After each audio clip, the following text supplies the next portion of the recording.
아론의 두 아들이 이렇게 제사를 지내는 가운데 죽은 이 사건을 통해서 하나님께서 이제 아론에게 직접 하신 말씀이 8절과 11절에 나오죠. 지금까지는 모세에게 말씀을 하셨어요.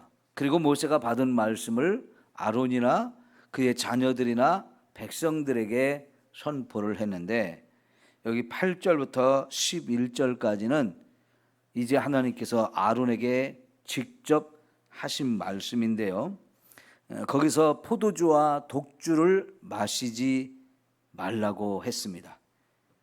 특별히 제사장들은 이런 포도주와 독주를 평소에 먹지 않도록 해서 하나님이 주신 사명을 제대로 감당해야 한다는 겁니다. 만약 이 포도주와 독주를 계속 먹게 되면 결국 하나님이 주신 사명을 제대로 감당하기 어려워진다는 겁니다. 어쩌면 이들이 제사장으로 세워지기 전에는 이 포도주도 또 독주도 그냥 자유롭게 먹었던 것 같아요. 그러다 보니 제사장으로 세워지는 이 위임식이 7일 동안 진행이 되는 과정 속에서도 아마 그 포도주와 독주를 마셨던 것 같고요.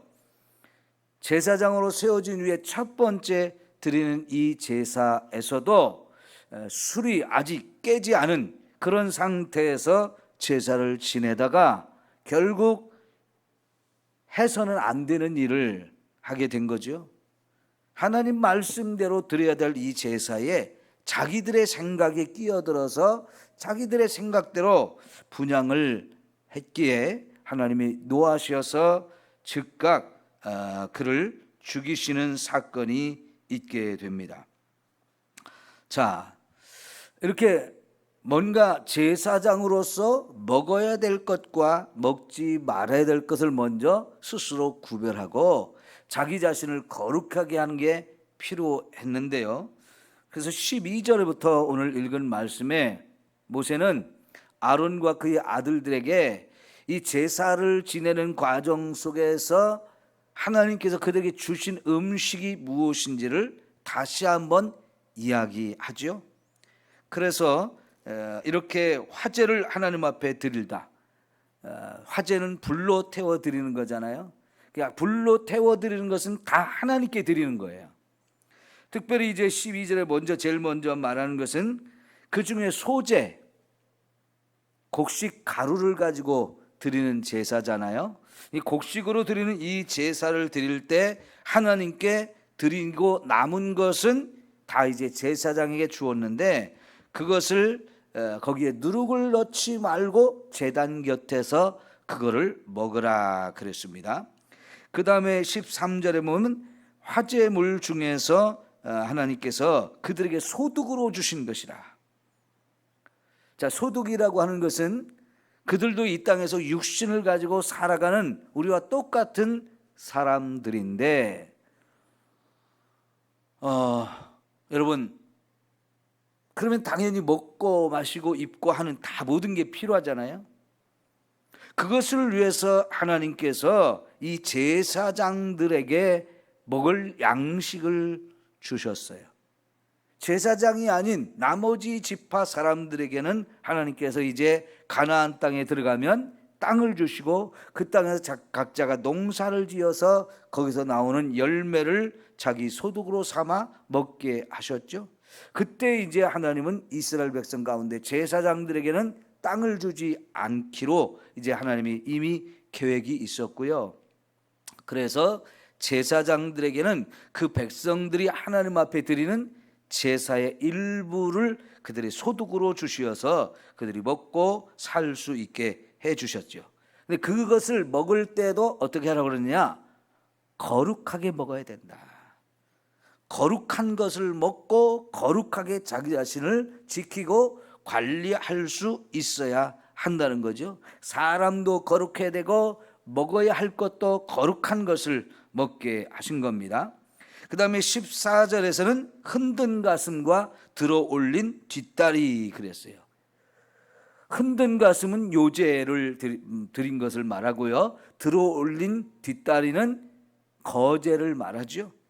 이렇게 하나님 앞에 제사를 드리는 가운데서 특별히 고기, 짐승을 잡아서 제물로 드릴 때 그중에 이렇게 가슴이나 뒷다리는 제사장에게 주어서 그 가족들과 함께 이것을 먹을 수 있게 해 주셨던 겁니다.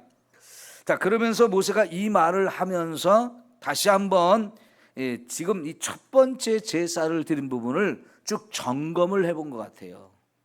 뭔가 잘한 것이 있는가, 잘못한 것이 있는가, 이런 것들을 쭉 점검을 했는데 마침 모세가 깨달은 것이 있어요. 자, 여러분 16절에 보니까 모세가 속죄제 드린 염소를 찾은즉 이미 불살랐는지라. 여기 속죄제 드린 염소를 찾았다 그러는데 제가 이 부분을 원어로 보니까 굉장히 자세하게 열심히 찾았다는 그런 단어로 표현이 됐어요. 그러니까 모세가 그 속죄제 드린 염소, 여러분 속죄제를 드릴 때는 반드시 하나님께 일부분을 드리고 그 속죄제의 남은 부분을 제사장들이 꼭 먹게 그렇게 말씀을 하셨거든요. 그런데 그 제물이 다 없어져 버린 거예요. 그래서 요새는 이 제물이 어디 갔을까? 분명히 남아 있어가지고 그걸 제사장들이 먹어야 되는데 이게 없어진 거예요. 그 제사 제물이 어디 갔을까 하고 아주 열심히 여기저기를 찾아봤다는 그런 의미로 표현이 됐는데요. 그러니까 모세는 이 제사가 다 끝난 과정이지만 이 제사 드린 과정을 잘 이렇게 뒤돌아보면서 뭔가 잘못된 것이 있을까 하고 점검을 했다는 거예요. 여러분, 우리가 무슨 일을 하고 나서 이게 잘한가 못한가를 점검해 보는 건 매우 매우 중요합니다. 특히나 그 뭔가를 하고 결과물이 나왔을 때 그것이 제대로 된 것인지 아니면 문제가 있는지를 점검해야만 이게 잘못된 부분을 잘 수정해서 바로잡을 수가 있는 거죠. 우리가 뭔 물건을 샀을 때 여러분, 하자가 있는 물건을 사면 어때요? 그런 돈을 지불하지 않아야 될 것을 지불한 것이기 때문에 그 물건은 하자가 있다고 하면서 산 곳에 가서 물려야 되겠지요. 그러니까 물건을 만들어서 파는 사람들은 그 제품을 내보내기 전에 반드시 검수하는 과정을 거쳐요. 샅샅이 이렇게 잘 점검을 해서 뭔가 하자가 있는지 그걸 잘 점검해서 하자가 있는 건 다 빼버리고 문제가 없는 것만 상품으로 출시를 하지 않습니까? 저도 이제 설교를 준비할 때에 준비를 다 마치고 나서 반드시 처음부터 끝까지 다시 한번 읽어봐요. 그러면서 빠진 것이 있으면 추가를 하기도 하고 불필요한 것이 들어있으면 빼기도 하고 글자가 틀린 거 있으면 다시 수정을 하고 이런 과정을 거쳐서 만들어요. 주보를 만들 때도 마찬가지예요. 예전에 있던 교회에서 성격이 아주 꼼꼼하고 깐깐하신 집사님이 계셨는데요. 직장에서도 그렇게 꼼꼼하고 깐깐하게 일하기로 소문이 나셨던 분인 것 같아요. 근데 그런 사람은 사장이 볼 때는 제일 마음에 드는 사람이에요. 특히 돈 문제에 있어서 문제가 생기면 안 되잖아요. 큰 회사를 운영하는 이 사장님 입장에서 재정 문제는 정확해야 되고 투명해야 되고 틀림이 없이 이렇게 정확하게 되어야 되는데 그런 성격이다 보니까 이분이 재정을 맡으니까 아무 문제가 안 나고 탈이 없는 거예요. 그래서 그분은 다른 사람들 다 퇴직한 후에도 오랫동안 그 직장에 출근을 하시고 일을 하셨던 분이 있었는데요. 이분이 그 성격을 가지고 교회 와서도 꼭 점검하는 게 뭐냐면 주보를 점검해요. 주보를. 글자가 틀린 게 나오면 꼭 그거 가지고 틀렸다고 저한테 와서 말씀을 하시는 분이에요. 근데 어느 정도냐면요, 주보를 이렇게 반으로 접잖아요. 여기가 딱 맞게 접어야 돼요. 이게 조금 안 맞게 이렇게 적거나 하면 꼭 그거 가지고 와서 가지고 이거 잘못 적었다고, 왜 이렇게 적었냐고, 똑바로 적어야 된다고 아주 매번 그렇게 말씀하시니까 제가 주보를 만들 때마다 더 신경을 쓰지 않을 수가 없었어요. 제가 부목사로 있고 부교육자로 있을 때 주보를 만들면 담임 목사님한테 마지막으로 보여드려서 점검을 이렇게 받게 되고, 그리고 목사님이 이제 또 체크도 해주고 이런 거 수정하라고 이런 말씀들을 항상 해주셔서 이렇게 하는 게 습관이 되어 있었는데도요, 하다 보면 틀리는 부분이 있을 수 있어요. 매번 그러면 문제가 되지만 어쩌다 한 자 두 자 이렇게 틀릴 경우도 있거든요. 제가 검수를 해봐도 이렇게 그냥 그 틀린 걸 못 잡을 수가 있어요. 그런데 그 집사님은요, 어김없이 그런 걸 찾아갖고 와가지고 이게 틀렸다고. 그럼 이게 만들 때마다 스트레스를 받게 돼요. 그러나 점검해보는 건 정말 매우 매우 필요하고 중요한 것인데요, 모세가 그렇게 점검을 하던 중에 먹어야 할 재물을 먹지 않은 것이 나온 거예요. 그러니까 모세가 이거 깜짝 놀래가지고 16절 끝에 보니까 노하였다 그랬어요. 노하였다. 평소에 우리가 함부로 너무 쉽게 화를 내면 안 되겠죠.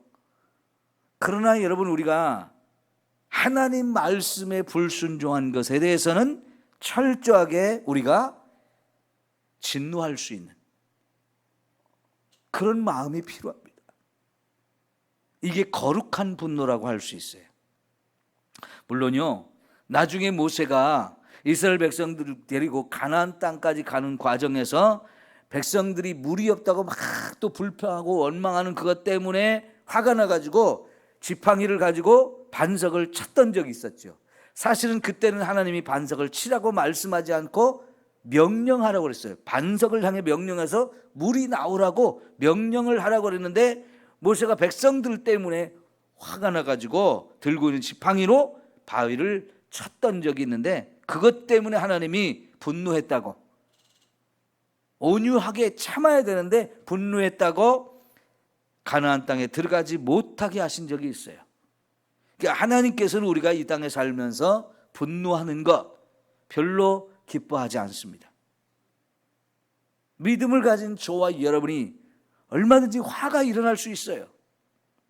근데 많은 사람들이 그 화가 올라오는 순간을 참지 못해서 막 분노하는 경우, 쏟아붓는 경우가 있는데요, 이거는 저와 여러분이 정말 조심해야 할 부분이라고 생각합니다. 그러나 하나님 말씀 앞에서 우리가 불순종하는 것에 대해서는 잘못된 것을 잘못됐다라고 말하면서 바로 잡을 수 있는 것이 필요한데, 그래서 모세가 이때 노했습니다. 잘못했다고. 왜 그렇게 하나님 말씀대로 해야 될 것, 특별히 제사에서 잘못되면 안 되는데 이 잘못했다고 하면서 책망을 했어요. 17절 봅시다. 이게 왜 이렇게 중요한지.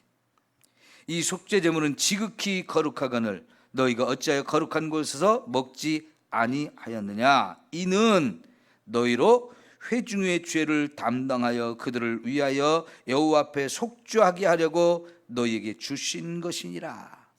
사실 이 제물을 다 불로 태우면 하나님께 드리는 거예요. 그러니까 이 죄를 용서받기 위해서 제물을 죽인 거잖아요. 그래서 그 제물을 하나님의 번제단 위에 올려서 하나님이 받으시도록 다 태워 드릴 수 있는데, 태우는 것과 똑같은 효과로 제사장들이 그것을 먹게 하셨어요. 제사장들이 먹어 없애는 것, 그거는 하나님께 불로 태워 드리는 것과 똑같은 효과가 있는 것이고, 그렇게 함으로 인해서 백성들의 죄를 제사장들이 대신 짊어지게 하고, 그 부분에 대해서 하나님 앞에 철저하게, 하나님, 이 죄는 반드시 용서받아야 되는데 내 죄를 용서하십시오라고 내 죄인 것처럼 생각하면서 하나님 앞에 간절하게 기도하는 마음으로 제사를 드려 이 사람의 죄를 용서받게 할 책임을 지게 하는 거죠. 이렇게 해서 제물을 먹게 했는데 이것을 먹지 않은 거예요. 자, 그랬을 때 이제 이 말을 듣고 아론이 하는 말을 우리가 잘 봐야 되겠는데요. 19절입니다.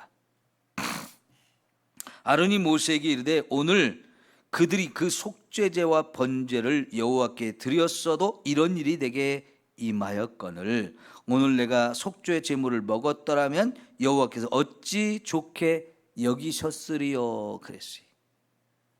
이 말을 잘 생각해 보면 지금 분명히 첫 번째 제사장이 되어 첫 번째 제사를 드리는데 네 가지 제사를 다 드렸어요.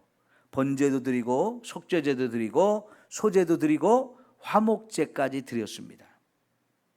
자, 그런데 이 제사를 드리고 났을 때 두 아들이 잘못해 가지고 하나님이 진노하셔서 죽였잖아요. 자, 그러면 이들이 드린 속죄제 이게 효과가 있었던 거예요? 효과가 없었던 거예요? 하나님이 용서를 안 하셨어요. 죄를 용서받기 위해서 제사를 드린 거였는데 죄를 용서받지 못하고 그들을 하나님이 죽이셨단 말이에요. 그러면 그 속죄제는 하나님이 받지 않은 것이 되어진 거죠. 그래서 이 아론이 그런 제사의 제물은 먹어봐야 의미가 없다 생각해서 결국은 그 제물을 먹지 않고 번제단 위에 올려서 태웠다는 거예요.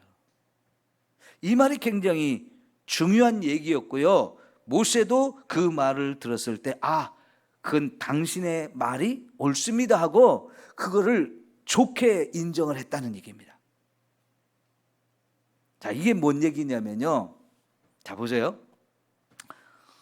우리가 예수님께서 바리새인들과 서기관들을 많이 책망을 하셨죠. 그 책망을 하신 이유가 뭐죠?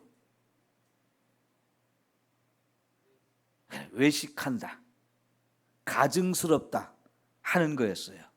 그 외식하고 가증스럽다는 얘기는 쉽게 설명하면 겉과 속이 다르다는 얘기였어요. 겉과 속이 다르다는 것.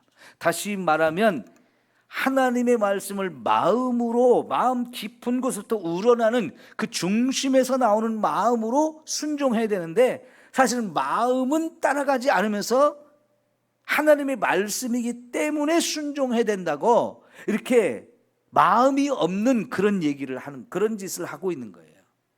여러분, 우리도 말을 할 때 어떤 사람이 말을 했는데 그게 진심에서 우러나온 말인지 형식적으로 주고받는 말인지를 우리가 알 수 있죠. 자, 예를 들면 이런 거예요. 오랜만에 여자분을 만났어요. 이뻐지셨어요. 살 빠진 것 같아요. 이렇게 말하면 여자들 기분이 좋죠. 근데 정말 살이 빠지고 이뻐져서 그렇게 얘기를 한다면 이거는 팍 듣기 좋은 소리예요. 그 얘기하는 사람도 기분이 좋아요. 근데 그대로거든요. 여러분, 이뻐지면 얼마나 더 이뻐지겠어요. 그 얼굴이 그 얼굴인데, 그죠? 근데 살은 빠지고 찌르기는 할 수 있어요. 그런데 살도 빠지도 않고 얼굴도 이뻐진 게 아닌데 이뻐진 것 같아요, 살 빠진 것 같아요, 이러면 기분이 좋단 말이죠. 그러니까 처음 만나는, 오랜만에 만나는 사람인데도 이뻐진 것 같다고, 살 빠진 것 같다고 그 사람 기분 좋게 하기 위해서 서비스를 말로 하는 거예요. 그렇죠? 마음이 없는 말인데도 상대방 기분 좋게 하기 위해서 이런 식으로 표현할 수 있는데 그게 진심일 수도 있고 진심이 아닐 수도 있어요. 근데 진심이 아닌 얘기를 하면 사실은 기분이 잠깐 좋았다가도 이건 저 사람 기분 좋게 하려고 그냥 서비스하는 거다라고 정도 이해하고 지나가 버리죠. 때로는요, 그것이 지나치면 불쾌할 수도 있어요. 마음이 담긴 말을 한다는 건 중요한 거예요. 그런데 하나님 앞에 우리는 더더욱 그렇지 않아요. 하나님은 우리가 하나님을 사랑하되 마음을 다해서, 힘을 다해서, 뜻을 다해서, 심지어는 목숨까지 다해서 주 너희 하나님을 사랑하라고 그러셨어요. 근데 이 바리새인들은요 아주 형식적이었단 말이죠. 하나님의 말씀이니까 순종해야 된다고 하면서 순종은 하는데 거기에 자기들의 진심은 없었어요. 그래서 예수님이 그들을 보면서 외식하는 놈들이라고, 가증스러운 놈이라고, 겉은 깨끗하게 씻겨 있는데 속은 시커먼 회칠한 무덤 같은 사람들이라면서 그런 이중적인 생각, 이중적인 삶, 이거에 대해서 정말로 책망을 많이 하셨어요.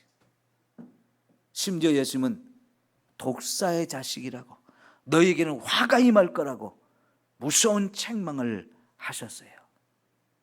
근데 지금 아론은요,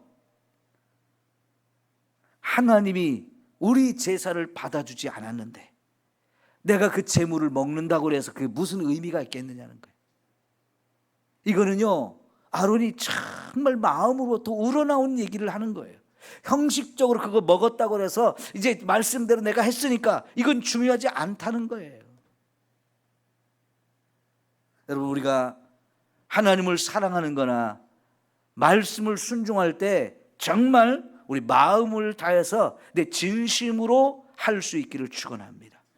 마지못해서 억지로 형식적으로 겉모양만 이렇게 그럴듯하게 꾸미려고, 다른 사람이 나를 어떻게 볼지, 목사님이 나를 어떻게 생각할지 이런 거 체면 생각해가지고 속에 중심도 없으면서 하는 이런 거는 옳지 않습니다.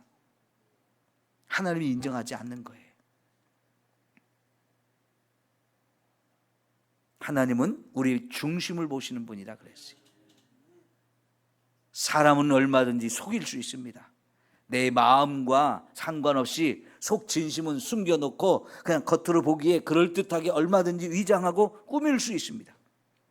그러나 하나님은 우리의 중심을 보시는 분이다 그랬는데요, 그 하나님을 우리가 어찌 속일 수 있겠어요?